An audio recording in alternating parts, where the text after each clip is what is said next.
Family, this Saturday at 10 a.m. on Saturday Morning Runnings, we're discussing the things that made us then and tomorrow.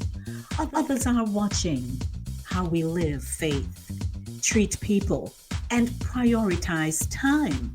When Sunday meant church and community still meant family. Has the concept that it takes a village to raise a child been replaced by social media?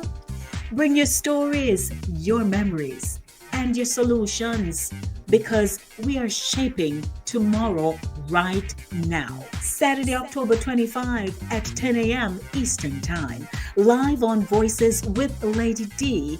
Like, share, subscribe, and join the chat. We want to hear from you. Saturday Morning Runnings, where culture meets conversation.